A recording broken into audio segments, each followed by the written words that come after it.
todos. É uma alegria estar aqui com vocês. Como a Francisca falou, eu sou trabalhadora da casa, nunca deixei de ser e nunca vou deixar de ser no meu coração. E aqui muita satisfação, porque a gente está passando por Rio Verde e a gente tem o sotaque goiano ainda, né? Vocês podem notar. E a gente veio aqui compartilhar um pouquinho do nosso coração e daquilo que a gente aprende todos os dias com Jesus Cristo. E o tema solicitado pela casa é caridade, teoria e prática. Todos nós, dentro da doutrina ou fora, sempre ouvimos falar de caridade, né? E aí às vezes a gente pensa assim, nossa, mas eu vou ouvir sobre caridade novamente, parece que eu já ouvi tanto, é tão maçante. Será?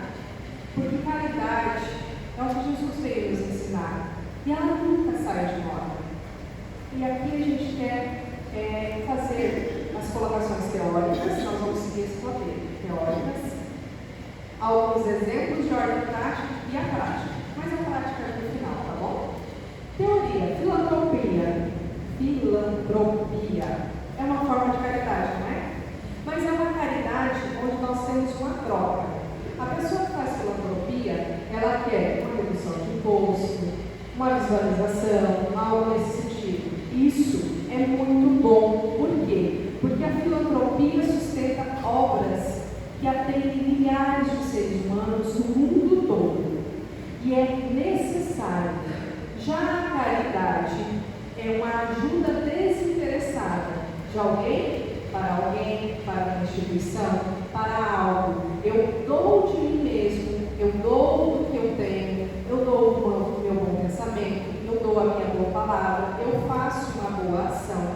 Cada um de nós, dentro das suas possibilidades, dentro dos seus talentos, dentro daquilo que o coração lhe pede, mas de forma desinteressada. Ou seja, eu vou auxiliar, mas eu não vou pensar assim, nossa, eu vou auxiliar porque talvez um dia eu precise dessa pessoa. Não. Eu vou auxiliar porque o meu coração me pede que eu auxilie. Como na parábola do bom samaritano. Ele auxiliou o irmão no caminho sem pedir que religião ele participava, quem ele era, se era casado, se não era. Era apenas e unicamente um irmão necessitado de ajuda que ele se dispôs de forma desinteressada. E a gente vai ver na simbologia dessa parábola que não tem identificação dessas pessoas, né? É um bom samaritano, ou seja, a caridade exige de nós a bondade, mas também exige de nós a ação prática. Ele se dirigiu à pessoa caída, ele dispôs do seu tempo, da sua energia, ele parou o que ele estava fazendo na vida dele, a viagem, e ele também dispôs do dinheiro e ele se dispôs a continuar dando assistência àquela pessoa se assim fosse necessário.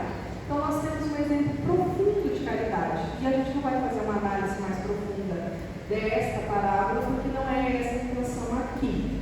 Mas dentro da doutrina espírita, nós sempre ouvimos, fora da caridade não há salvação, certo? Quem é espírita, quem é praticante já ouviu. Quem não é um dos lemas do espiritismo, fora da caridade não há salvação. Mas, antes de a gente colocar apenas como um lema, né, mental, o que significa realmente salvação? Vocês já pararam para pensar, mas afinal, o que é salvação? Né?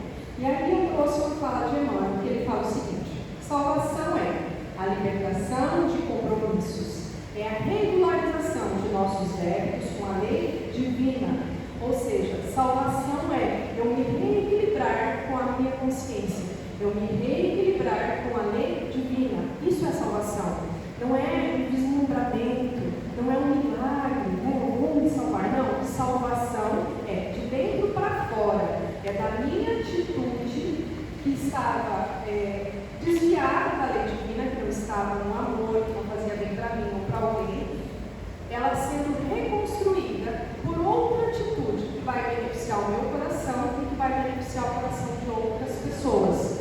Isso é salvação. Portanto, nós temos salvações todos os dias, porque a salvação é de dentro para fora. É eu me reconstruir todos os dias como ser humano e procurar ser melhor. Isso é salvação. Isso é salvar a gente mesmo. Quem constrói a salvação nossa? Nós mesmos. Porque como Joana de Anjos nos lembra, somos herdeiros de nós mesmos. O que Jesus veio fazer? Mostrar o caminho, a verdade e a vida. O caminho da caridade, que é o amor em ação. A verdade, que é que somos filhos de Deus. E com isso nós temos vida e vida eterna e vida abundante.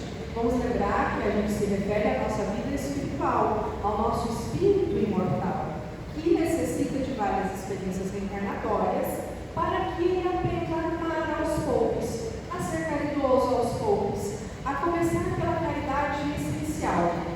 E aqui tem uma palestra que eu indico, se alguém tiver interesse, que é de autoria do Haroldo Dutra Dias, Caridade Essencial, que ele coloca a caridade da gente com a gente mesmo, a caridade de nos olhar, a caridade de virmos até a casa espírita, que o André Luiz, quantas vezes eu fiz essa caridade comigo, de vir no atendimento fraterno, né, de a gente também receber essa caridade, a gente também receber esse auxílio, porque às vezes a gente precisa dessa caridade, desse apoio, e está tudo bem, está tudo certo, a gente não precisa ser forte o tempo todo para dar a caridade, não, a gente também necessita, e é humanamente realizável e saudável a gente receber o apoio, um ombro amigo, a caridade nesse sentido. E a caridade do autocuidado, o cuidado equilibrado com o nosso corpo, com a nossa saúde, porque o nosso corpo é o veículo do nosso espírito, né? Nossa alma também, nós necessitamos que ele esteja saudável.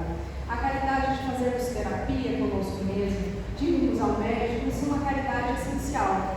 Porque o nosso Haroldo, melhor dizendo, perdão, nessa palestra ele lembra assim, quando a gente está no avião e aí a moça vai fazer os comandos, ele fala assim, máscara de oxigênio escaião, coloca primeiro em você, depois auxilia as crianças ou quem está do lado. Por quê? Porque o mandamento de Jesus é amar o próximo como a si mesmo. Então a primeira caridade que eu preciso fazer, não na teoria, mas na prática, é comigo mesma. É comigo, Lília, é com cada um de nós, consigo mesmo. A caridade da oração, a caridade de uma pausa, a caridade de uma meditação, a caridade de pedir auxílio, a caridade de falar assim, isso aqui eu não dou conta de fazer. Essa é a minha limitação. Você pode me ajudar? E aí, quando a gente tem essa humildade de admitir que nós somos humanos, estamos em construção, todos os dias aprendendo uns com os outros e que também necessitamos de caridade, vocês concordam comigo que a vida fica mais leve? É tão bom a gente ter alguém para contar, não é? Vocês vão vendo a viagem mexeu com a minha garganta. Mas nós vamos lá. E aí a caridade com o próximo? Ela exige algumas coisas.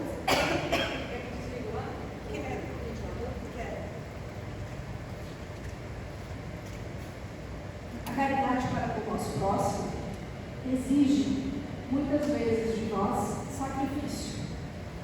Sacrifício de ordem pessoal. Porque para mim estar aqui, eu não estou com a minha família, por exemplo, jantando neste momento, certo? Para que vocês estivessem aqui, vocês também sacrificaram alguma coisa.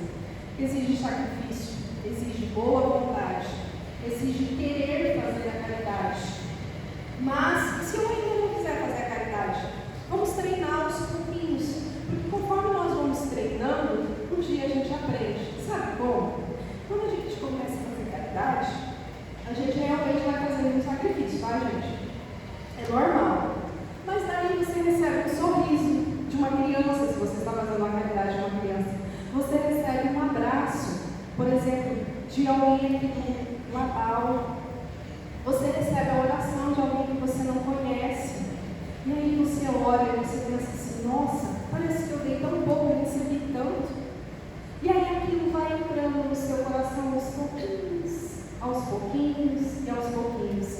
Ou você vai vendo, olha, eu atendi aquela pessoa há meses atrás, ela estava numa tristônia. Hoje ela voltou aqui no atendimento fraterno da casa e ela está alegre. Ela buscou soluções, ela está seguindo a vida. E aí isso te dá uma satisfação tão grande que você fala assim, nossa, parece que está um pouco, mas eu recebi tanto. E aí a gente começa a perceber também outra coisa, e a sentir. recebe muito mais do que doa. E aí a gente vai descobrindo também que no ato de a gente exercer a caridade, a gente tem muito mais do que a gente imagina que a gente tem. A gente tem muito mais paciência, a gente tem muito mais recurso, às vezes, uma roupa, calçada, um recurso financeiro, que às vezes você fala assim, nossa, parece que eu estou sem dinheiro no banco. Mas, se uma mãezinha chega para você e fala assim, hoje eu preciso comprar uma lata de leite, custa R$50, eu não tenho, e você está sem dinheiro, mas você tem ali aquele dinheiro, vamos supor, para o mercado, para uma saída no final de semana, que você dá para essa mãezinha, a satisfação de você auxiliar, ela é tão grande que você esquece que você estava sem dinheiro, você ganha força, você vai trabalhar para ganhar mais. É um milagre que a caridade vai fazendo aos poucos no nosso coração. Por isso que a gente vai praticando. Na humanidade atual, raras são as pessoas que nascem com o coração tão maleável, tão palpável com a caridade. Eu mesmo, nós, estamos no nível evolutivo que a gente necessita ir treinando, fazendo aos poucos. Um pouquinho por vez, uma caridade por mês, uma por semana, uma por dia. Nesse sentido, aos poucos, o treinamento vai fazendo com que a gente pegue amor, e que a gente vai fazendo isso naturalmente. E aí, o que a gente vai fazendo quando a gente fizer naturalmente? É a vossa mão direita não sai da vossa mão esquerda. Você vai fazendo sem perceber, você não vai percebendo. A pessoa fala assim, nossa, você fez também, mas você não percebeu o que você fez. Por quê? Porque aquilo já está natural em você. Entende? E aí a gente vai construindo. Afinal de contas, quando a gente tem uma profissão, a gente não vai fazer um curso, e não é difícil a gente fazer um curso, seja técnico, seja universitário, a gente tem que ir para o estágio, não é legal às vezes fazer estágio, tá? A gente fala com propriedade, a gente sofre, a gente tem que abnegar do nosso tempo, a gente tem que sacrificar, mas vai chegar um momento que a gente se formou, e aí a gente vai fazendo os processos da nossa profissão de uma forma natural, de uma forma tranquila. Você vai pegando amor pela sua profissão, prazer pelo aquilo que você faz. Assim também é com a caridade, é um processo de construção. E aí a gente trouxe algumas pinceladas do Evangelho segundo o Espiritismo, tá? Apenas do Evangelho, apenas algumas. O Evangelho é riquíssimo em termos de caridade.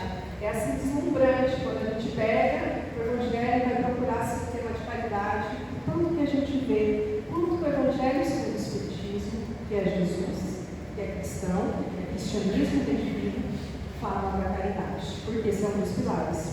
O primeiro deles está no capítulo 10, que a gente trouxe, tá? Tem outros antes. Capítulo 10, item 1. Bem-aventurados aqueles que são misericordiosos, porque eles próprios obterão misericórdia. Aqui isso se refere ao quê? Olha, a gente trouxe a teoria, agora a gente vai falar da prática. E quando eu estiver falando da prática, eu vou especificar para que vocês possam criar uma imaginação dentro de vocês, para que a palestra faça sentido, para que eu não só entre na mente, mas que também vocês vão acolher no coração. Esta fala se refere a perdão e misericórdia. De Deus para com nós? Também. Porém, Deus não tem que perdoar nada nosso. Ele sabe que nós estamos evoluindo, que nós estamos aprendendo. Mas se refere a de mim para com o outro, do outro para comigo. Não é só de mim para com o outro, porque o outro comigo às vezes também vai ter as suas querelas. Então ele se refere que perdoar também é exercer a caridade. Perdoar é você aceitar que o outro deu o que tinha no seu coração naquele momento. Te feriu, ok, pode ter ferido, mas a atitude que o outro fez não é sua, ela não te pertence. Porque a atitude é do outro. E o que a gente faz? A gente deixa com o outro aquilo que pertence ao outro. E a gente toma a nossa vida e a gente segue com aquilo que é nosso. Né? Com as nossas atitudes, com as nossas responsabilidades, não culpas. Porque a culpa ela faz isso aqui com o coração da gente. Ela vai purificando, ela vai colocando para dentro. Mas a responsabilidade eu estou com o problema aqui na minha mão. Então, se eu tenho um problema na minha mão, um problema por vez, o que eu posso fazer com esse problema? O que ele veio me ensinar? Para que ele está aqui? Eu não consigo resolver sozinho, não tem problema. Para quem eu vou pedir ajuda?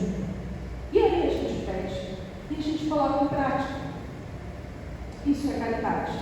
Seguindo, aqui no Evangelho, no item 16, do capítulo 10, ele coloca assim: sede, pois, severos para convosco e indulgente para com os outros. Porque a indulgência atrai, acalma e reergue. O que ele pede na prática? Caridade do silêncio. É fácil a gente fazer a caridade no silêncio? Não, né? Mas hoje em dia que a gente tem acesso ao celular, na rede social, é tão concentrado no grupo, às vezes fazer uma fofoca, não é? E aí, Jesus pede que a gente tenha caridade no silêncio. Que para o outro eu ore e tente perceber apenas aquilo que é positivo e não aquilo que é negativo. Mas que para mim, Lília, eu oro para mim todos os dias e veja assim: o que eu preciso melhorar hoje? Porque a gente não está competindo com o outro. A nossa evolução é individual. É de nós conosco mesmo e de nós com Deus, que está na nossa consciência. Por isso que religião é religar. É eu me religar a Deus. Não importa o nome da religião. Todas as religiões que fazem o bem são úteis. Todas são boas que fazem o bem. Portanto, aqui ele pede a caridade do silêncio. Vou falar uma coisa muito pessoal para vocês. Eu tenho um papelzinho, e a minha família está aqui, eles sabem que é verdade, que há muitos meses está em cima da minha mesa no escritório, bem na minha frente, com a palavra silêncio, para que eu possa colocar na minha mente, toda vez que eu veja, que eu preciso silenciar. E aí a gente aprende a silenciar. E aí agora eu acrescentei um outro papelzinho, gente: paciência. Agora eu coloquei na parede: paciência e silêncio. Para quê? Para que de tanto eu ver paciência e silêncio, eu vá colocando primeiro na mente. Vá colocando, porque isso já me ajudou muito. Né? Às vezes você vai falar alguma coisa, mas você precisa brecar. Porque se você falar, vai dar confusão. Não vai ser fácil. Aí, a paciência, por quê? Porque às vezes eu tenho sangue de italiano, você já deve ter notado, eu sou suíça, então meu sangue ferve, né? De baixo para cima, assim, a gente quer ter aquele ímpeto de falar para alguém, ou de xingar alguém, ou de tomar uma atitude, porque você quer resolver a situação. Mas, como o Neném nos fala, somente o amor pode curar os filhos de Deus. Talvez a gente queira sim bater para ir para um filho, por exemplo, ou você queira assim ligar para alguém e xingar, faz parte da condição humana. Mas, e se eu fizer uma oração antes? Se eu tiver a paciência de esperar antes? Se eu for tomar um banho, eu deixar aquela água cair, aquela energia sair um pouquinho, será que eu não vou agir com mais propriedade? De forma mais assertiva diante daquele problema, daquela situação? Entende? Faz a gente pensar. Aí vocês vejam que a gente constrói primeiro no nosso coração: paciência, silêncio, perdão, seguindo para frente. E capítulo 10 e 18. O verdadeiro caráter da caridade é a modéstia e a humildade, ou seja, não precisa ninguém ver, não precisa ninguém saber. Lembrando que a caridade é de cunho individual. O que eu faço de caridade, que Deus vê todas as coisas, Deus está conosco, dentro de nós, fora, a gente está mergulhado dentro de Deus. Não precisa o outro saber. E aquele mérito, se o outro não sabe, pertence a mim. A caridade que o meu esposo faz, não precisa eu saber. É dele. Entende? Portanto, Jesus pede essa modéstia. Ele pede esse silêncio. E ele pede que essa caridade seja feita de coração, para com o próximo. E que a gente possa fazer ao outro aquilo que a gente quer que faça para a gente. Isso está lá no capítulo 11, item 2 do Evangelho segundo o Espiritismo. E aí vocês falam assim: mas como que essa frase é caridade? Gente, é caridade. Se eu gosto de receber um abraço, se eu gosto de receber um elogio, por que eu não vou abraçar e elogiar alguém? Se eu faço isso, eu estou plantando no solo da vida uma semente que vai voltar invariavelmente para mim. Então é uma caridade o quê? Essencial. Comigo primeiro. Ao passo que eu planto algo para mim, eu vou receber, eu também estou dando um exemplo de caridade.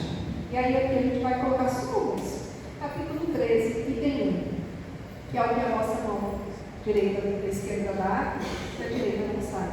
E aí ele coloca no item 4 uma passagem do Evangelho que eu acho muito linda, chama Infortúnios Ocultos. Aí aqui eu quero fazer uma reflexão de ordem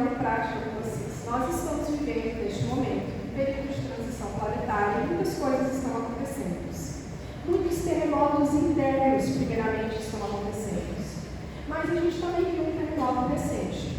Não é fácil, mas é mais prático a gente ajudar todas as vítimas do terremoto, não é? De alguma forma, e a gente deve fazer isso, porque a gente deve se colocar no lugar deles.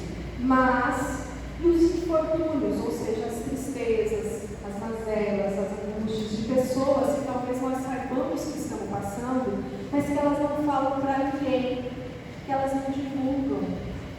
Se a gente for lá, for atrás e ajudar de alguma forma, também é caridade, em silêncio, porque Deus vê. E aqui o Evangelho trata de uma forma muito linda, porque ele comenta de uma mulher que leva junto a filha adolescente. Em determinado ponto da leitura, a filha fala assim: mãe, deixa eu ajudar, me dá esse amor para te ajudar. Ela falou: não, minha querida, mas se eu te der isso pertence a mim. Faça você roupas, ou doe o seu tempo para eles. Porque senão a caridade não é sua, é minha. O que ela está ensinando? Ela está mostrando o exemplo, como se portar, e ela está mostrando o quê? A atitude tem que ser individual. Você dá o exemplo, mas você dá a atitude individual. Não é assim? Por exemplo, a minha mãe, por exemplo, é professora. Vou pegar eu como exemplo. Eu sei que ela ajuda um monte de aluno, mas é ela que ajuda. Ela é só minha mãe, mas a ajuda é dela, não é minha. Entende? Essa é a diferenciação. O que ela faz? Ela me dá o exemplo da profissão, o exemplo da ética e o exemplo da ajuda. E assim a gente segue. E o Evangelho está no óbito da viúva, que ao sacrificar-se, a viúva dá o que tinha. E ela dá envergonhada, porque ela tinha pouco. E aí muitas pessoas vão lá e fazem aquele barulho, fazem a caridade. Mostra, não, gente. A caridade é a modéstia, é a humildade, é o silêncio em ação. Porque a gente não precisa, pelo menos eu creio, mais nos mostrarmos para os outros homens, mas sim construirmos dentro de nós, e isso é progresso espiritual, isso é essencial, o que eu quero entre eu e Deus, o que eu quero mostrar para Deus, como eu quero me portar perante Deus. A gente precisa sim ter ordem, ter leis, ter sociedade, precisamos sim nos arrumar, mas eu estou fazendo as minhas atitudes para os homens me verem, ou eu estou fazendo as minhas atitudes para que a minha consciência desperte e me aprove, lembrando que Deus está na minha consciência. Aí fica só uma reflexão para nós. Seguindo em frente, e essa aqui ela é linda. Até vou tomar uma água para falar dela. É a caridade moral. Porque a caridade material ela é mais fácil de fazer, não é? A gente dispõe do nosso dinheiro, tudo. Mas e a caridade moral, que é, pensando só essa frase do Evangelho, suportar uns aos outros? Veja que o Evangelho não colocou nesse ponto amar ainda, porque para amar eu preciso conviver. Conviver nem sempre é fácil. Às vezes eu preciso realmente suportar. E suportar dói. Suportar mexe com o nosso ego, com a nossa personalidade atual, mexe com o nosso orgulho. Suportar a atitude hostil do outro em relação a nós. Dói em nós a gente receber uma atitude hostil. Mas, que atitudes eu coloquei no solo da vida? O que eu plantei? Entende? Aí vocês viram que a caridade sempre faz a gente voltar para a gente mesmo? Para a gente voltar para as nossas reflexões, para o nosso interno. A caridade, a princípio, é para ser para o outro, mas quem aprende? A gente. Por isso que ela é tão essencial, por isso que ela é tão necessária, não apenas nos meios espíritas, nos meios católicos, cristãos, budistas, não importa o nome. Ela é essencial como humanidade, como filhos de Deus que somos, todos nós. Porque se nós somos filhos de Deus, nós somos irmãos. Não somos? Vocês concordam? E eu não vou ajudar o irmão? Vou, não vou? E é tão bom quando a gente recebe um carinho, uma ajuda de um irmão. Veja que caridade moral é a mais difícil, mas é a mais necessária. Por quê? Porque ela nos burila por dentro. Porque aquela pessoa que a gente tem dificuldade é com aquela pessoa que eu preciso estar, é com aquela pessoa que eu preciso lidar no meu dia a dia. Às vezes é um pai, um filho, um avô, um tio. Entende? Por quê? Porque é um amor tão grande, que adoeceu. Porque às vezes o ódio, a hostilidade, o não suportar, suportar é apenas o amor adoecido.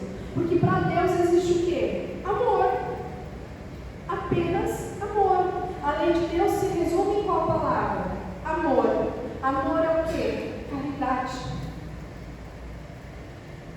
Então veja como é sublime essa fala da doutrina espírita. Fora da caridade não há salvação. Fora da caridade. E aí é lindo. E aí quando eu tenho esse amor adoecido, o que eu preciso fazer? Suportar, rezar. Às vezes eu preciso me afastar um pouquinho daquela pessoa que não está legal no relacionamento. Às vezes eu preciso meditar um pouquinho. Às vezes eu preciso levar o meu pensamento a Deus e falar assim: por que eu estou tendo tanta dificuldade com essa pessoa que eu amo tanto? Refletir aqui na razão. Aí a resposta vai vir no nosso coração. Aí você chega, você não precisa pedir perdão, você chega humildemente, dá um beijo, dá um abraço e vai convivendo e aprendendo a suportar. E no ato de suportar, chegaremos um dia a amar aquele ser. E aí Deus coloca cada um dentro de um lar, Ele forma famílias. E aí na reencarnação não há erros, como foi falado na novela Luiz. Todos estamos no endereço certo, com a família certa, na hora certa. Temos dificuldades de conviver? Temos. Mas é necessário a gente nos esforçar. Eu iria me esforçar para conviver melhor com tal pessoa. Cada um de nós. E aí a gente pega a força onde? Em Deus. A gente pega a força no colo de um amigo. A gente pega a força no amigo fraterno, num desabafo terapêutico. A gente pega a força e a gente vai suportando. Porque caridade, fazer caridade, como nos fala Kardec no Livro dos Espíritos, é até o limite das nossas forças. E qual é o limite das nossas forças? Suportar um ao outro. Esse é o limite das nossas forças, sabe? Talvez seja sim um limite também físico, porque existem algumas caridades, eu vou citar um exemplo do centro espírita. Uma caridade de fazer sopa é suportar o limite da força física, porque aquilo cansa, né? Você cuidar dos idosos cansa também, mas é principalmente no limite das nossas forças morais, das nossas forças espirituais. E aí a gente respira, suspira, faz uma oração, afasta um pouquinho, pede ajuda a Deus e vai continuando devagarinho. Porque, como nos fala aqui no item 10 deste mesmo capítulo, a gente pode fazer caridade em pensamento, palavra e ações. Isso. Pensamento. Eu dirigi uma pessoa que eu estou com dificuldade de conviver um bom pensamento. Eu sei que é difícil a gente falar assim: Senhor, protege fulano de tal que pisou no meu pé hoje. Senhor, por favor, me dê sabedoria de conviver com o meu chefe amanhã, por exemplo. Senhor, cala-me quando for necessário, mas inspira-me também quando eu tiver que falar. E me dá o tom certo de falar, o jeito certo. Por quê? Porque eu poderia chegar aqui para vocês e fazer uma palestra assim, de um jeito muito impondo. Não é essa a essência da doutrina. Eu apenas estou compartilhando alguns conhecimentos e não quer dizer que eu os faço todos, tá? Porque primeiramente quem está aprendendo sou eu. Mas quer dizer que eu estou junto com Jesus, tentando estar no caminho, tentando buscar uma verdade para que eu tenha vida, entende? E estou compartilhando de coração com vocês. Então existem várias formas de eu falar. Eu posso falar a mesma coisa, mas se eu falar com um tom agressivo, a pessoa não vai aceitar. Mas eu posso falar a mesma coisa, ou falar mais forte ainda, mas com um tom de acolhimento, com um tom carinhoso, com um tom compreensivo. Aí você se prepara para isso. Faz uma oração, leva o teu pensamento a Deus. A pessoa vai aceitar melhor, para o bem dela mesma. Por isso tem palavras também, né? A gente tem pensamentos, palavras e ações. As ações são, me desculpe, as ações são ligar para alguém: gente, tem uma família que está precisando de ajuda, vamos lá ajudar? As ações são: eu estou muito cansada hoje, mas meu filho precisa de mim 5 minutos de atenção, comigo sentado no chão gritando, ou ele precisa de 15, 20 minutos, eu escutando ele, eu dando um gente não vai ter a solução naquele momento. Aí a gente pode falar assim, olha, eu não sei o que fazer agora nessa situação, mas me dê um tempo para mim raciocinar e a gente volta a falar sobre. Também é caridade. A caridade para a pessoa da espera e é conosco de a gente raciocinar, de a gente tentar buscar o melhor caminho. E aí a gente vai tendo outros itens, eu não vou colocar aqui para vocês, mas eu vou pedir licença para vocês, para me trazer, encerrando essa parte mais teórica, depois a gente vai citar alguns exemplos, a fala de Paulo de Tarso, que está no Evangelho, que eu acho linda. Eu vou ler, é só um item bem pequenininho, pausadamente. Se vocês quiserem fechar os olhos para curtir, fiquem à vontade. Paulo fala assim: ainda quando eu falasse todas as línguas dos homens e mesmo a língua dos anjos, se não tivesse caridade, não seria senão como um bronze sonante e um símbolo retumbante.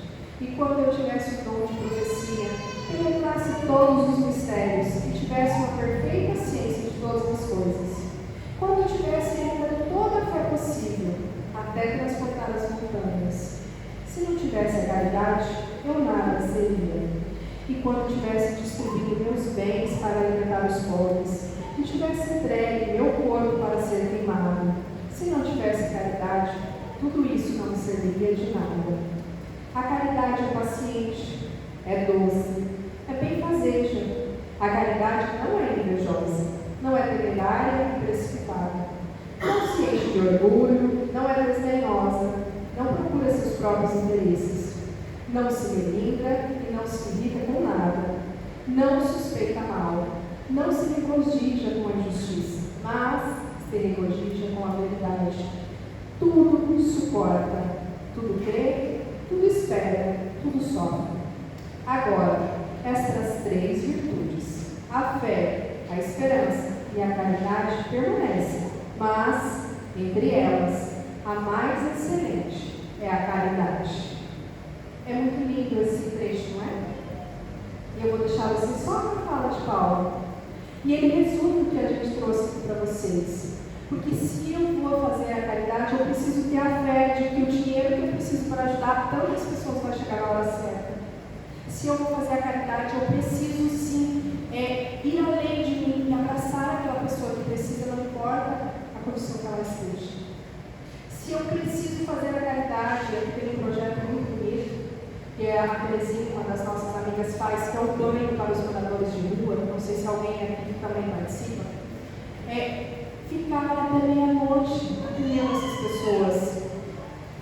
Entende? Que é para dar um banho. Então ela precisa ter a fé que ela não vai ser assaltada. Ela precisa ter o amor de que aquelas pessoas precisam. Para quê? Para ela exercer a caridade. O que move é a necessidade do meu semelhante. É a empatia. É o ficar no lugar do outro. Então, se eu tenho dúvida de fazer a caridade, se coloque no lugar do outro. E se sou eu necessitado, será que eu não gostaria de um banho hoje? Será que eu não gostaria de um prato de sopa hoje? Será que eu não gostaria de receber uma roupa que às vezes está sobrando lá para a roupa de alguém? Ou a caridade essencial. Hoje eu só queria ter alguém para me ouvir. Às vezes a gente tem um problema muito grande e chega alguém que precisa ser ouvido com outra problemática. Aí você senta, você respira e você ouve. No final você vai perceber o seguinte: meu problema é pequeno. Ou a solução vem. Então, assim, sentar, a caridade do ouvir, do dispor, da descrição. E aqui a gente trouxe alguns nomes que exerceram a caridade. Eurípides Barçanufo, o apóstolo da caridade do sacramento. Mentor do Senhor Espírito Eurípides. Eurípides sempre foi entregue ao Cristo, sempre foi discípulo. Na última vida, se dedicou intensamente pela caridade, vindo inclusive a ter uma reencarnação, uma desencarnação precoce, porque Jesus solicitou que ele voltasse ao plano espiritual, porque lá ele poderia fazer mais caridade do que ele estava fazendo aqui. Lembrando que, quando a gente vai ler a biografia de Eurípides, por Cora, não lembro o sobrenome, me perdoe, mas é a biografia Eurípides. Ele acordava às 4 da manhã e não tinha hora para ele dormir. Ele dava aula no colégio da Kardec, ele recitava, ele atendia as pessoas ele em desdobramento, um exemplo vivo de como fazer a caridade.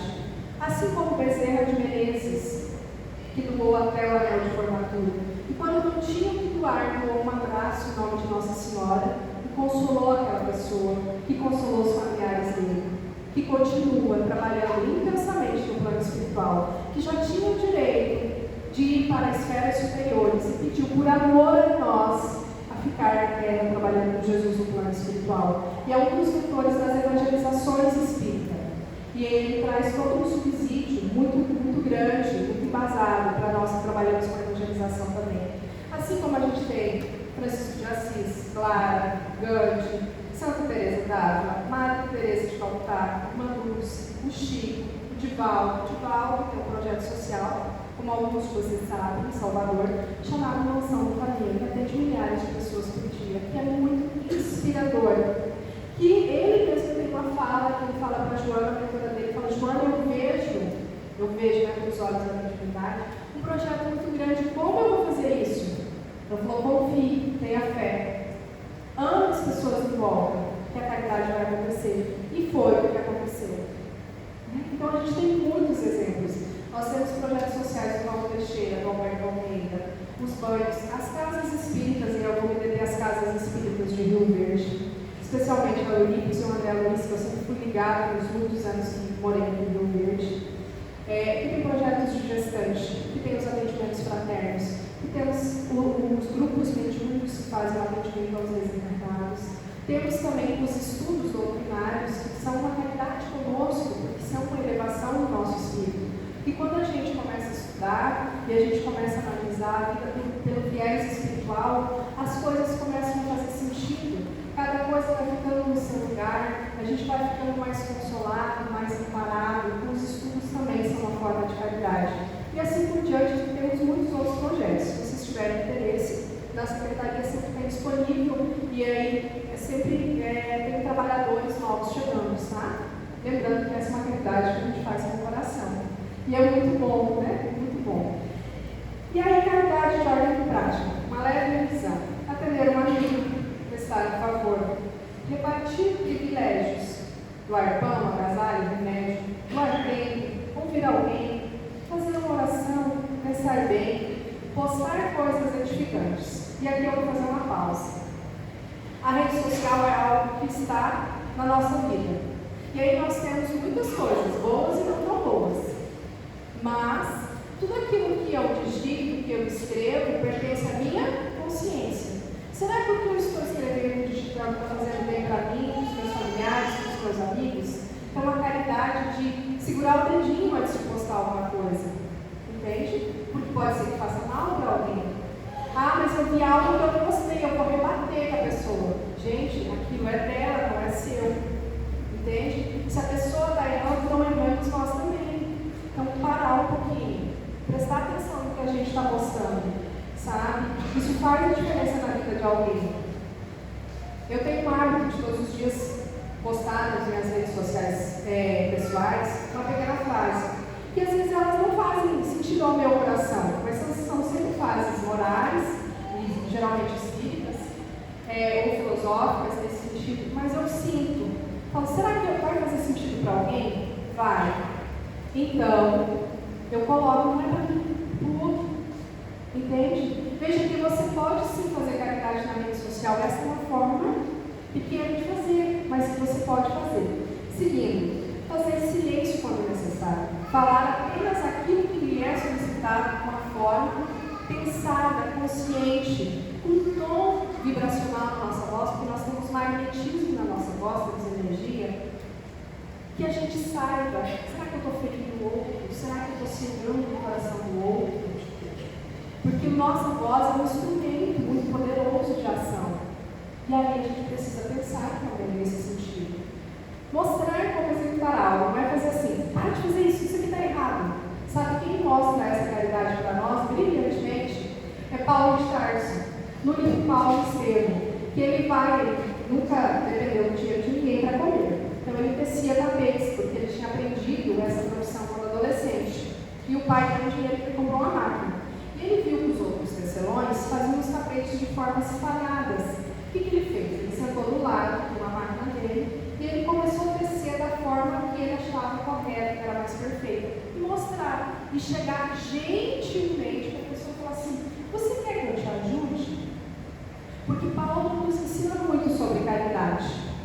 porque ele foi o apóstolo dos gentios, ele sabia se relacionar, ou seja, ele sabia como chegar, como falar, ele era caridoso. Primeiro ele se informava, depois ele ajudava, uma caridade silenciosa e velada. Então ele sabia de forma inteligente como fazer essa caridade. Né? E aí fica a dica também para a leitura de Paulo Estevam, um livro maravilhoso. Agradecer, abençoar, tudo isso é caridade prática. Até aqui fez sentido para vocês? Fez? Então a gente quer fazer agora a terceira parte da nossa palestra. Tá?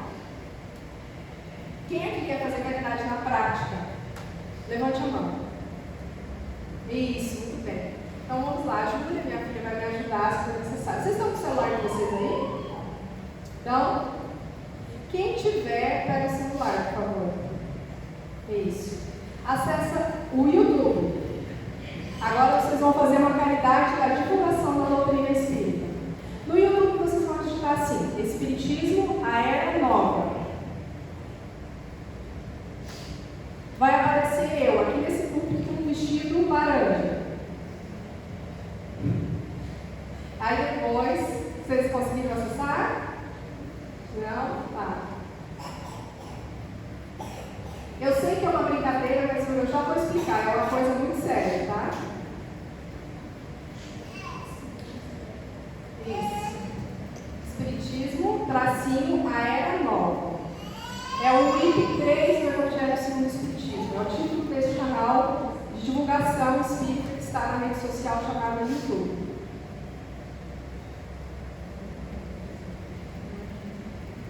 A Júlia vai acessar, depois vocês vejam. Deixa eu falar o que é isso. Esse canal que vocês estão vendo no YouTube, ele foi inspirado pelos mentores que me assistem. Quando eu saí daqui de Rio Verde, com uma superação de ordem familiar muito grande, e que eu tinha aqui um contato muito grande afetivo com todo mundo. Então a gente foi para uma terra diferente, uma cultura diferente. Nós somos do Sul, a gente morou muitos anos aqui, e nós estamos morando no Pará. Eu consigo falar em outro país mais maravilhoso. E aí, eu queria continuar trabalhando, mas ainda era pandemia. E os mentores me inspiraram a criar esse canal, inclusive foi Júlia, minha filha, que me ajudou, porque eu não entendo nada de rede social, tá, gente? Então ela vive fazendo caridade comigo. E a gente criou esse canal. Com qual objetivo? Divulgação da doutrina espírita. Neste canal são postadas as palestras que eu faço aqui em Santarém, as palestras online, e o estudo do livro que é o Espiritismo. Este livro que é o Espiritismo são 3 diálogos que Allan Kardec traça com 3 perfis psicológicos. O perfil do crítico, que é aquele que critica, que não quer saber. O do cético, que começou cético e foi criando um relacionamento de intimidade com o professor Kardec, até que ele se convenceu do Espiritismo, a ponto de que ele pediu para participar da Sociedade Espírita de Paris. E que Kardec falou: ainda não, estuda, se prepara, gentilmente. E o terceiro diálogo, que é do padre, que é o diálogo com o sacerdote, que é uma outra visão. E aí a gente vai fazendo assim. E aí eu vou contar algo pessoal para que vocês vejam que é necessário a gente sacrificar. Esses vídeos são gravados no domingo à noite, depois que as crianças já estão dormindo, porque elas têm aula na segunda-feira de manhã. Tá? Um item por vez. Eu estudo antes. Eu já estudei no centro, não, já estudei em casa, porque esse livro é pouco estudado no centro. Por isso que a gente optou em começar o estudo por ele. O objetivo é que a gente estude todas as obras básicas seguindo da Revista Espírita, para que a gente possa abrir a nossa consciência para outros horizontes. Nós estamos no final do capítulo 2, que é do 7. Já tem 28 vídeos postados desse estudo e algumas palestras. É um canal essencialmente espírita, tá? E aí, quando vocês encontrarem o canal, cliquem em inscrever-se e divulguem. E se esse conteúdo fizer sentido para vocês, divulguem para mais gente. E façam caridade, não é para mim, porque eu só sou um instrumento, nada mais. Mas para a doutrina espírita, que na verdade é Jesus. Vejam que fazer a caridade não dói, não demora. O que a gente precisa? Força de vontade, fé, amor e esperança. de que o pouquinho que eu faço, que a Remédios faz, a Simone faz, o Dr. Marcelo faz, todos nós fazemos, faz sentido para o coração, para a vida de alguém. Porque talvez esse atendimento fraterno aqui do André Luiz, talvez não, eu tenho certeza, já salvou muitas vidas. E não é salvar uma existência, é salvar aquela alma de si mesma, é salvar toda a sua existência, desde a sua criação até a sua progressão espiritual, até chegar à angelitude. Porque um dia todos nós seremos anjos, não é mesmo? E aí eu só vou aguardar a ajuda da assistência final ali, para que nós possamos ler o poema do Chico, visualizar tudo isso que a gente trouxe. A gente trouxe bastante coisa, mas está tudo no Evangelho, Jesus já nos trouxe. São pensamentos que a gente possa, e o meu convite, liga para vocês peguem uma dessas falas, que eu fui apenas instrumento, e coloquem na prática da vida de vocês.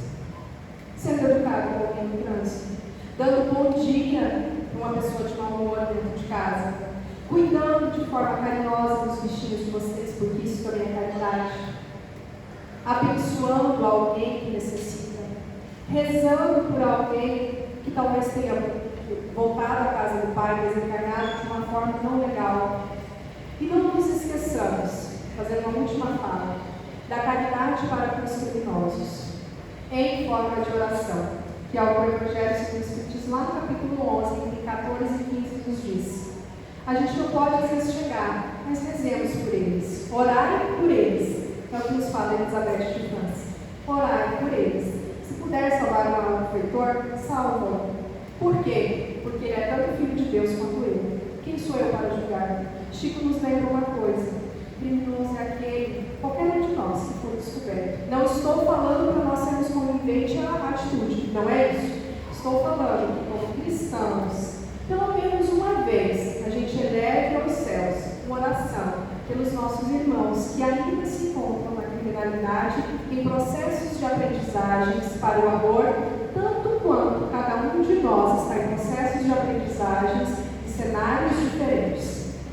E eu finalizo a minha fala, como eu falei, eu vou ler o poema do Chico, e aí eu vou entregar o microfone para a Francisca, fazer a prece final. Só um instantinho. O poema chama-se Caridade, escrito por Chico, inspirado por Emmanuel. Caridade é sobretudo a amizade. Para o faminto é um prato de sopa. Para o triste é a palavra consoladora. Para o mal é a paciência com que nos compete auxiliá-lo. Para o desesperado é o auxílio do coração. Para o ignorante é o ensino despretensioso. Para o ingrato é o esquecimento. Para o enfermo é a visita pessoal. Para o estudante é o concurso do aprendizado. Para a criança é a proteção construtiva. Para o velho é um abraço irmão. Para o inimigo é o silêncio. Para o amigo, o estímulo. Para o transviado é o entendimento. Para o orgulhoso é a humildade. Para o colérico é a calma. Para o preguiçoso é o trabalho. Para o impulsivo é a serenidade. Para o leviano é a tolerância. Para o deserdado da terra é a expressão de carinho. Caridade, portanto, é amor, em manifestação incessante e crescente. É o sol de 1000 faces, brilhando para todos, e o gênio de 1000 mãos, amparando indistintamente na obra do bem, onde quer que se encontre, entre justos e injustos, entre bons e maus, entre felizes e infelizes. Porque, onde estiver o Espírito do Senhor, aí se derrama a claridade constante dela, a benefício do mundo inteiro. E eu quero agradecer a caridade de vocês por me escutar até agora. Gente, muito obrigada.